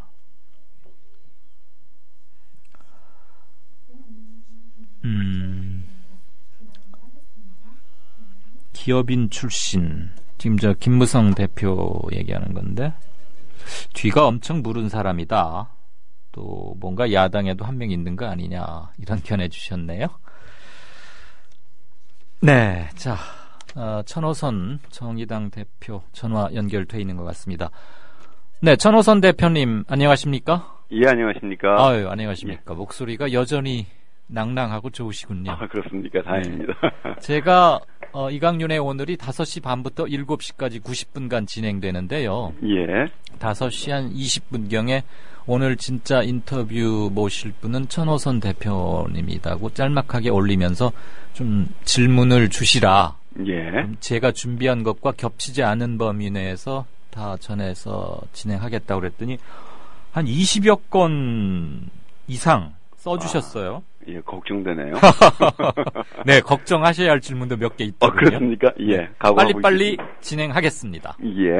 어저께 그동안의 진보 정치권 좀 반성할 부분이 있다 그러면서 이른바 새 진보를 주창하셨죠. 그거 짤막하게 다시 한번 정리 좀 부탁드릴까요? 예, 과거의 진보 정치가 작년 그리고 재작년 두 번의 커다란 사건 입에 올리기 유쾌하지 않습니다만 네. 특히 첫 번째는 진보 정치가 과연 민주주의를 지키는 그런 정치 세력이냐라는 질문이 소위 통합진보당 폭력 사태를 통해서 제기되었었고요. 네. 또 하나는 작년에 소위 이석기 의원 내란 사건과 관련돼서 진보 정치가 진짜 지향하는 게 뭐냐라는 의문들을 국민들이 갖게 되셨다고 생각합니다. 네. 이 두 가지 사건이 터지긴 했지만 핵심적인 것은 그동안 진보 정치가 과거 운동권이 가졌던 열성과 헌신성 이런 것들을 유지해야겠지만 시대에 맞게 변해오지 못하는 것이 문제였다고 보고요. 그래서 새로운 진보 정치를 한마디로 규정하기 어렵습니다만 현대에 맞게 그리고 진보의 가치를 지키는 민주주의 세력으로 거듭나야 한다. 그리고 국민의 삶에 직접적인 도움이 되는 그런 진보 정치의 성과를 보여드려야 한다. 이런 것이 저희가 또 정의당이 제가 갖고 있는 생각입니다. 네. 짧게 정리를 해주셨는데 한 말씀만 여쭙고 보충 질문 드리고 넘어가죠. 예. 시대 변화에 맞게 변용해야 한다. 그러니까 옷을 갈아입어야 한다라고 하셨는데 천 대표께서 보시는 시대 변화, 그 시대 의식, 핵심은 뭐라고 규정하시겠습니까? 한마디로 규정하기 참 쉽지 않은데. 조금 길게 말씀하셔도 돼요. 그럼 저희 정의당이라는 이름에 대해서 사실은 이 이름을 작년에 저희가 진보정의당으로 재작년에 창당을 했다가 그랬죠. 진보자를 떼는 정의당으로 바뀌었습니다. 제가 대표로 선출되는 날 당명도 함께 전 당원 투표로 결정을 했는데요. 3인당이라는 이름과 아주 치열한 경쟁을 했습니다. 그랬죠. 몇 프로 차이가 안 났었는데 정의당에 대해서 상당히 많은 그 우려, 약간 좀 구리다 이런 분도 있고 마음에 든다 이런 분들도 있었습니다만 이 정의라고 표현하는 것이 지금의 시대정의 정신 아닌가라는 생각이 들고요. 그 이유는 소위 신자유주의도 이야기하고 그러지만 대한민국이 너무 그동안 승자 독식의 세계로 세상으로 변했다. 이제 바르게 정의를 세워서 다수가 함께 사는 그런 상생의 대한민국을 만들어야 되지 않겠느냐라는 것이 가장 큰 시대 정신이고요. 이럴 때 우리가 과거에 가졌던 운동권이 80년대 또는 90년대에 가졌던, 그러나 그때도 이미 벌써 오래돼 버린 어떤 이념적인 또 계급 이론적인 측면이라든지 민족 자주에 대한 생각이라든지 이런 것들이, 자주니 평등이니 이런 개념은 좋은 개념이지만 이제 시대에 맞게 변해야 한다, 이런 문제의식도 동시에 갖고 있는 것입니다. 그러니까 용도 폐기는 결코 아니지만 지금 액센트를 주어서 강조해야 할 부분은 정의 쪽이 아니겠느냐, 정의와 상생. 당명이 그러하니까 그렇게 그렇게 말씀을 드리는 겁니다. 안 그래도 우리 청취자분 어느 질문 중에 이게 있었어요. 정의당명에서 진보를 뺀 이유가 뭐냐? 선거에서 손해볼까봐 빼신 거냐? 이런 질문이 있었는데 그 질문은 여기서 답변하신 걸로 하고 넘어가겠습니다. 그러시죠. 범야권 통합 목소리는 여전히 높습니다. 아마 절대 강자처럼 여겨지는 똘똘 뭉쳤을 때의 보수권의 총합을 맞서기 위해서는, 그리고 선거를 통해서 이기기 위해서는 여당이 아닌 모든 쪽의 총규합, 이런 것을 애타게 열망하는 세력이 분명히 있는데요. 이른바 빅텐트론을 묶어서 설명을 해주셔도 좋고 그 용어를 사용하지 않으셔도 좋겠습니다만은, 어제 새정치연합과의 합당은 없다라고 명확히 선을 그으셨습니다. 답변해 주시죠. 그건 맞습니다. 세상을 두 가지 세력으로 나누어서 서로 이기려면 총 힘을 다 규합을 해야죠. 그리고 흔히 소위 보수 세력이 다 힘을 모으고 있다. 진보는 원래 분열을 잘한다. 그러니까 힘을 합쳐야 된다. 이건 맞습니다. 그런데 그것은 어떤 전제가 있냐면, 지금 예를 들면 국회의원 선거 같은 경우, 대통령 선거가 좀 다릅니다만 국회의원 선거 같은 경우 우리나라는 한 지역에서 한 명만 뽑게 돼 있지 않습니까? 그렇죠. 그런 상태에서 이 다양한 견해가 있지만 연합해야 될 필요성은 있는 것은 사실입니다.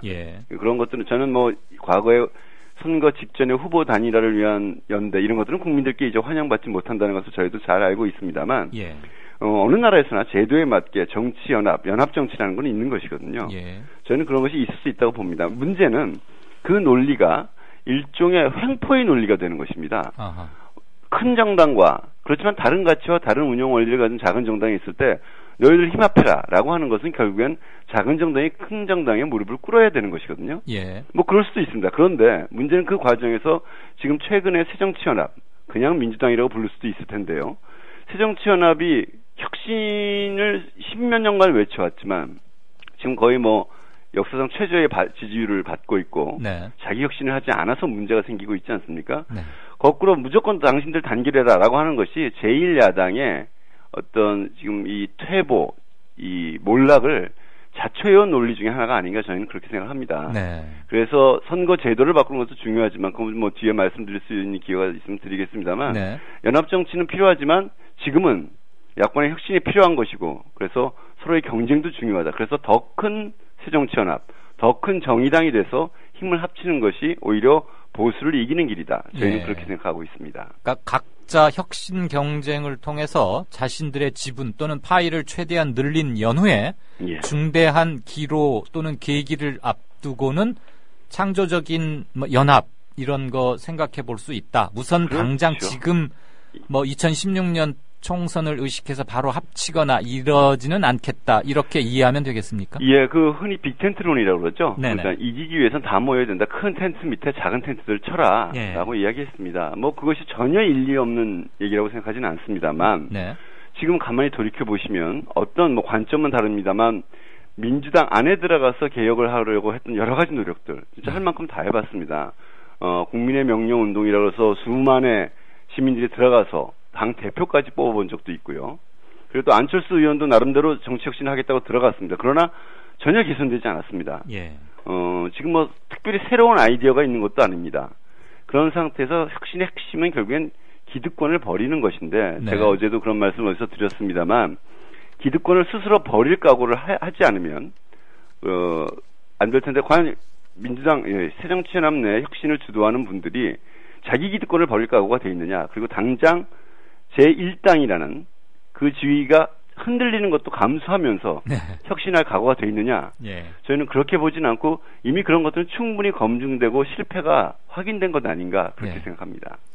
그 새정치민주연합에 친하게 지내시는 분들도 아주 많죠. 뭐 많죠. 네, 친하게 요즘은 뭐 바빠서 지내지 못합니다만 예. 옛날에 이러저런 인연을 갖고 알고 있는 국회의원들도 아마 수십 명 될 겁니다. 그렇죠. 예. 우리 천 대표께서는 연세대 재학 시절에 학생운동해서 감옥에 갔다 온 뒤로 정계에 입문했다고 볼 수 있는 거죠. 국회 그렇죠. 91년도에 예. 네, 그렇게 정치권에 해서 들어왔습니다. 노무현 참여정부 때 청와대에서 두루 요직을 거치고 이후 이제 진보 정치의 기치를 내걸고 현재 당 대표에 오르셨으니까 91년으로부터 따지면은 한 25년 가까이 뭐 24, 5년 되는 건데요. 네, 4반세기가 다 됐네요. 네, 야권의 두루두루 지면 관계나 당연히 이 행동 반경이 넓으신데 그렇지만 주례사 같은 얘기는 피해 주십사라는 말과 함께 질문드리고 싶습니다. 예. 새정치민주연합이 왜 혁신에 실패하고 있다고 보십니까? 예, 조금 전에 말씀드렸지만요. 네. 그거 말고. 또 하나 이제 이런 거죠. 지금 네네. 내부에서 항상 논쟁이 되는 것입니다만 새정치연합은 그런 겁니다. 한 명 또는 몇몇의 계파 수장이 소위 지역위원장을 임명을 합니다. 예. 지금 조광특위가 그런 것이죠. 그래서 네. 계파 싸움을 하고 있죠. 네. 그 지역위원장이 대의원을 임명합니다. 예. 그 대의원들을 놓고 다시 중앙지도부를 대표를 뽑습니다. 그렇죠. 전당대회를 하니까. 예. 네. 대의원이라는 건요. 네. 당원들을 대의하는 것이죠. 예. 당원들의 대의원이 돼야 되는데 네.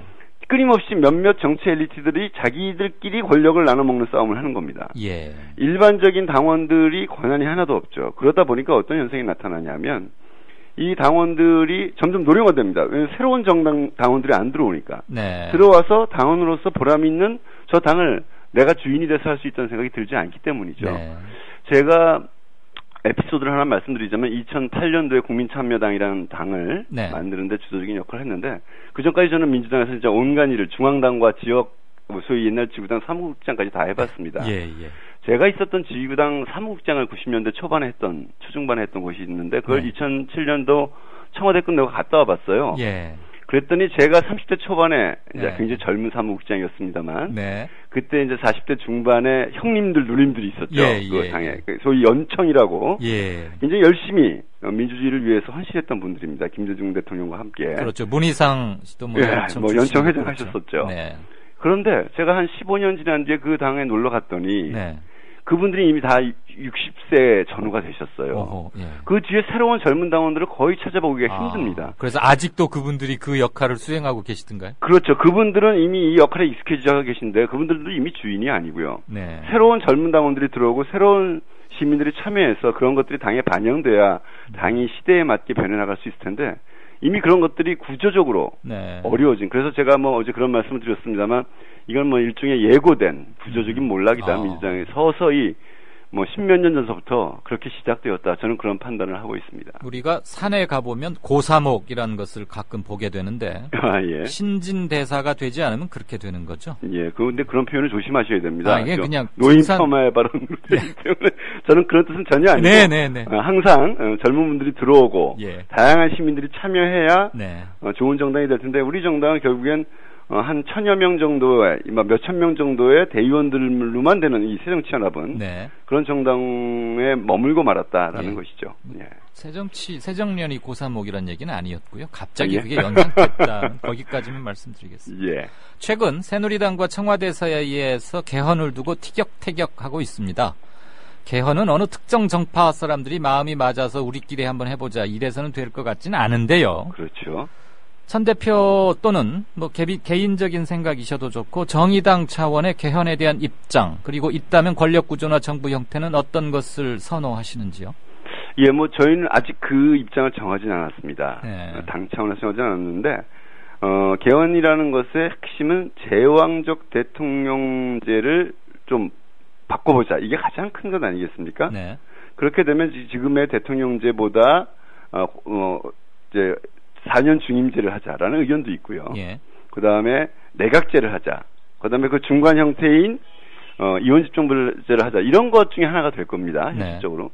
그 중에 어떤 것이 하물며 이제 4년 중임제도 대통령에 대한 책임을 오히려 높이는 제도입니다. 단임제도가 나는 이제 한 번에 끝이니까 내 맘대로 하겠다라는 구조가 있기 때문에 당이 책임지고 또 한 번을 해서 자기가 중간 평가를 받아서 계속할 수 있게 하자라는 그런 의미에서 그것도 역시 대통령의 권한을 일정 정도 제한하고 책임을 높이는 제도인데요. 네. 그런 방법도 있지만 이제 소위 내각제나 이원집정부제가 되면 대통령의 권한을 줄이면서 현실적으로 국회의 권한이 높아지는 겁니다. 네. 그런데 지금 국민들은 정당과 국회에 대한 실망도 대통령에 대한 실망 못지않게 하늘을 찌르죠. 네. 그래서 저희가 생각하는 것은 개헌 좋다. 개헌 논의하는 거 찬성한다. 그러나 그 대전제가 지금의 양당의 기득권 구조를 계속 유지시키고 사표가 생기지 않습니까? 딱 한 표만 많아도 그 사람이 국회의원이 되고 나머지 표는 다 사표가 됩니다. 이건 민심을 제대로 반영할 수 없기 때문에 이 민심을 왜곡하고 사표를 반영한 생산하는 이런 선거구제 자체를 바꾸지 않는다면 개헌이 오히려 개혁이 될 수 있다. 예를 들면 이제 내각제 한번 생각해 보면요. 내각제를 하게 되면 결국에는 영남당, 호남당 또 뭐 기타 당이 연합을 해서 국가 운영을 좌지우지하게 됩니다. 그렇게 되면 개헌이 당초에 개헌을 통해서 하고자 했던 그런 것들보다는 오히려 더 후퇴할 수도 있다. 이런 우려를 저희는 갖고 있습니다. 선거구제도 개혁도 함께 논의되어야 실효를 거둘 수 있지 않을까요? 그렇습니다. 바로 그런 뜻입니다. 저희는 그래서 뭐 그것을 선거제도 개편, 후 개헌 내지는 최소한 동시에 함께 이루어져야 한다. 이런 생각을 가지고 있죠. 개헌 그러면은 헌법 전문부터 막 큰 거대 담론에만 빠지는데 물론 그거 중요합니다만 선거구제도의 개혁이나 일테면 뭐 정당 면부제 뭐 도입한다거나 이런 것들이 뒷받침되지 않으면 좀 공소하게 흐르지 않을까. 그리고 무엇보다도 지역주의, 지역정당 이 높은 벽을 깨부시는 데는 조금 문제가 있지 않을까 하는 생각이 들어서 그렇습니다. 여쭤봤습니다. 공감하는 생각입니다. 지금부터는 제가 준비한 질문은 조금 하나 남겨두고요. 우리 청취자분들의 질문을 위주로 말씀드리겠습니다.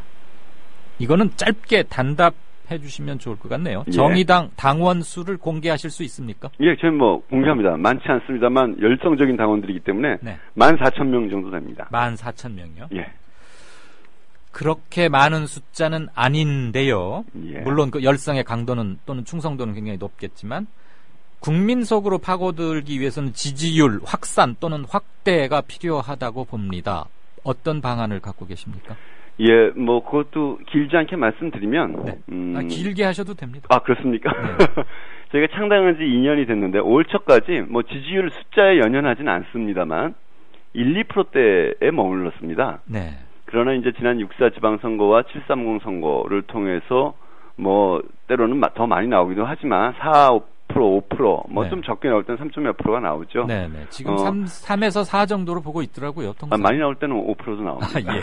근데 이제 그건 큰 차이가 있는 것은 아니고 그래도 1-2%대일 때보다 이제는 당으로서 자리를 잡아가기 시작했다고 저희들은 이제 자평을 하고 있고요. 그 이전까지는 사실 인물을 내세웠습니다. 뭐 노회찬, 심상정, 유시민 등이 있는 정당이다. 스타 플레이어가 많았죠, 거기. 그렇게 할 수밖에 없었던. 근데 이제 이번 7.30 재보궐선거를 계기로 당원들도 한 거의 3,000명 가까운 분들이 새로 들어오셨습니다. 최근 2-3달 사이에. 그러고 이제 조금 정의당이 세 번째 정당 내지는 진보를 그래도 제일 많이 대표하는 정당으로 인정받기 시작했기 때문에 이제 당의 이름을 걸고 활동할 수 있는 단계에 왔다. 저희는 그렇게 보고 있고요. 그런데 아직도 부족하죠. 일단 뭐 언론에서 국회에서 교섭단체가 아니기 때문에 많이 소외당합니다. 소위 진보적인 언론이라는 데서도 저희를 거의 다루어지지 않죠. 관심도 평소에 별로 없습니다. 사실은 안타깝게도. 그러나 이제는 저희가 뭐 그걸 탓할 문제는 아닌 것 같고요. 예. 앞으로 저희가 특히 정의당은 무엇을 하는 정당이다 라는 인식이 떠오를 수 있도록 몇 가지 우리 국민들의 피부에 와닿는 전략적인 과제를 중심으로 좀 집중적으로 몇 년을 쌓아나가야 네. 제대로 된 지지를 얻을 수 있다 이런 생각을 하고 있습니다. 그렇다면 그 연장선상에서 지금 천 대표께서 구상하고 계시는 정의당의 대표 브랜드 정책 또는 정의당 하면 제일 먼저 떠오르게 하는 것은 무엇로 잡고 싶으신 겁니까? 지금 저희 내부에서 토론 중입니다. 여러 가지가 있는데요. 그 중에 이제 한두 가지를 말씀드리면. 후보작들을 네, 아직 후보작입니다. 첫 번째가, 이거는 거의 유력한 것인데요. 네. 탈핵이라는 것을, 그러니까 원전을 앞으로도 확대시키지 않고, 노후화된 원전 폐기해 가면서, 우리가 후쿠시마의 뼈아픈 경험을 겪지 않았습니까? 네. 그래서 그것을 에너지를 대체해 나가는 문제에 대해서, 이제 녹색당이 굉장히 열심히 제기하고 있죠. 네. 저희는 뭐 녹색당의 그런 문제의식을 거의 다 그대로 받아들여서 탈핵 문제를 굉장히 전면에 내세울 생각을 하나 가지고 있고요. 또 하나는 아까 이제 선거제도 정치개혁 얘기를 했습니다만 옛날엔 마치 김대중 대통령께서 단식까지 하면서 지방자치제를 부활시켜내셨지 않았습니까? 그런 정도의 각오를 가지고 국민을 위해서 우리가 뭐 의석을 많이 얻기 위해서가 아니라 국민의 표가 민심이 제대로 반영되게 하기 위해서 정치제도 개혁에 좀 집중하겠다는 생각을 갖고 있고요. 최근에 그 최저임금 문제가 미국에서도 오바마 대통령이 최저임금을 올리기 위해서 고군분투하지 않습니까? 우리도 지금 최저임금제를 올리기 위한 좀 지속적인 노력이 필요하다고 보는 것도 있고요. 건강보험에 대한 근본적인 개혁 문제에 대해서 좀 검토하고 있습니다. 과거에 진보정당이 건강보험 하나로 운동을 전개하다가 제대로 하지 못했는데 저희가 그것에 좀 당분간 건강과 생명의 문제가 매우 소중하기 때문에 좀 대안을 아주 설득력 있는 대안을 만들어서 집중할 생각을 가지고 있습니다. 최저임금 말씀하셨으니까 성북구청장이 주창하고 있고 실제 행정에도 도입하고 있는 생활임금 이런 것도 한번 좀 동시에 관심을 가져보셨습니까? 맞습니다. 생활임금으로 나가야 하죠. 그러니까 생활임금제를 확대하기 위한 노력도 필요하지만 그 전 단계로서 동시에 진행될 게 최저임금의 수준을 좀 대폭적으로 높여나가는 것이 병행되어야 된다고 생각합니다. 알겠습니다. 제1야당이 꼭 새정년이어야 할 필요는 있느냐 이런 견해를 주신 분도 있으셨는데 그런 전제하에 새정년의 지지 이탈층 흡수 방안 혹시 갖고 계십니까? 그렇게 표현하면 그렇고요. 이제 우리는 우리의 지지를 높여나간다라고 보는데 저희가 인상적인 것은 이번에 저희가 들어왔던 당원들이 입당의 변을 올리시고요. 그리고 또 우리가 포커스 그룹 인터뷰라고 하죠. FJ를 해서 신입 당원들 모아서 여러 가지 조사도 해봤습니다. 그 이유들이 여러 가지가 있습니다만 입당하는데 가장 큰 이유가 새정년에 실망해서가 굉장히 많습니다. 제가 아까 뭐 새정치연합이 구조적인 몰락을 하고 있다라고 말씀드렸고, 올 상반기에서 김한길 안철수 체제, 그리고 박영선 원내대표가 세월호 협상에서 보여준 모습이 그것을 가속시켰다고 생각합니다. 그러나 뭐 새정치연합을 공격하는 것 자체에 목적을 두고 있지는 않고요. 새정치연합에 대해서 원래 불만이 있지만, 그래도 제1야당이니까라고 지지해 주셨다면. 이른바 미워도 다시 한번. 네, 그렇습니다. 아까 제가 그것이 하나의 새정치연합을 혁신을 정체시킨 가장 큰 이유가 되기도 했다. 이런 얘기를 뭐 저희가 안 해온 것은 아닙니다만 오늘 저희 이 방송에서도 마찬가지지만 감히 말씀드린 겁니다. 진짜 정권 교체를 원하신다면 정말 새정치연합도 장점과 특성을 가질 때 새로 거듭나기를 원하신다면 기득권은 스스로 놓는 경우도 있지만 역사에서 그건 드물고요. 기득권은 바깥에서 깨지는 겁니다. 그런 의미에서 정의당의 역할과 힘이 강해질수록 야권 전체의 힘은 강해진다. 이런 말씀. 물론 다른 일상적인 활동을 통해서도 열심히 저희 당의 어떤 뭐에 대한 홍보를 해나가겠습니다만 가장 중요한 거 특히 우리 국민 라디오를 들으시는 우리 수준 높은 우리 유권자들께서는 그런 전략적 판단 해주실 수 있으면 좋겠다 이런 생각을 말씀드립니다. 알겠습니다. 아주 조심조심 말씀하시는 사이에서도 행간에 담긴 의미는 충분히 간파할 수 있으실 거라고들 생각됩니다. 노무현 대통령을 곁에서 가까이서 오랫동안 모셨죠. 그렇습니다. 노무현 정신, 계승해야 할 노무현 정신 중에 가장 대표적인 것 하나만 꼽는다면 뭘 드시겠습니까? 여러 가지가 있는데요. 저는 그 중에서 노무현 대통령이 끊임없이 도전했던 정치개혁 이라고 생각합니다. 지역구도 타파. 지역구도 타파. 그럼 지역주의는 저는 옛날보다 많이 줄어들었다고 생각합니다. 그러나 지역주의는 매우 희미해졌지만 아까 말씀드렸던 소속어 구조 제도 속에서 지역 독점이 유지되고 있는 것이거든요. 네. 이 문제는 결국엔 노무현 대통령도 못 푸셨습니다. 네. 이 문제를 풀기 위해서 노무현 대통령이 두 가지 길을 가셨었죠. 한때는 제3당을 하시기도 하셨다가 네. 그리고 결국엔 대통령은 민주당 속에 들어가셨었죠. 예.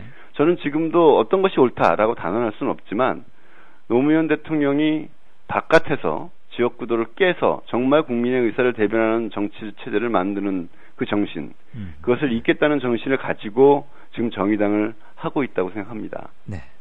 이거는 짧게 답변 좀 부탁드립니다. 예. 몇십 초 안 남아서요.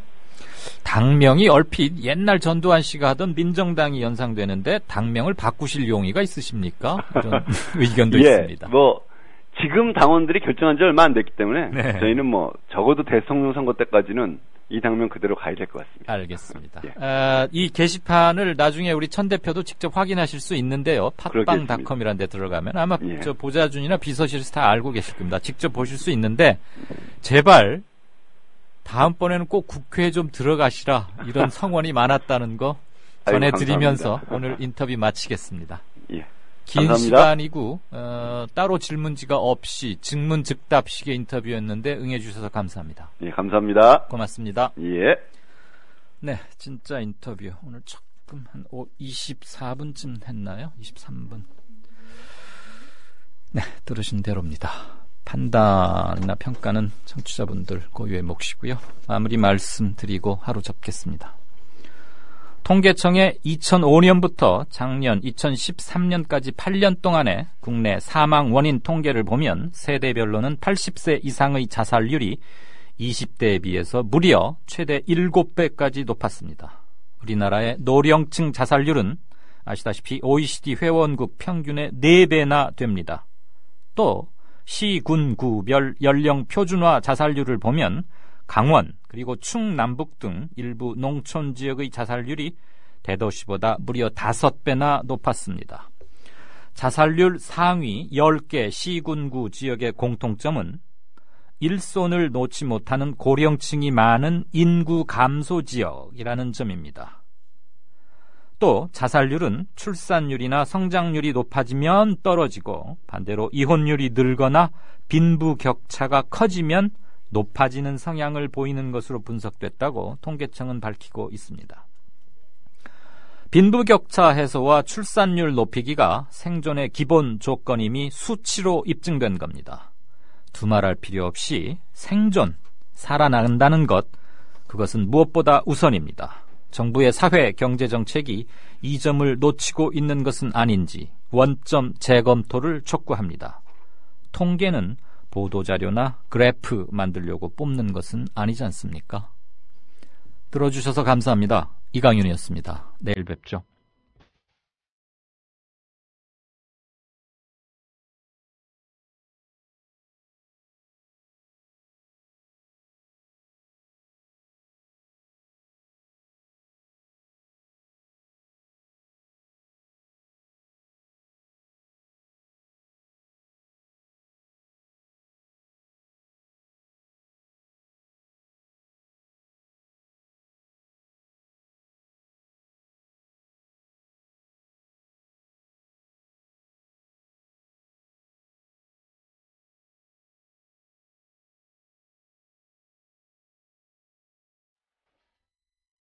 여기는 국민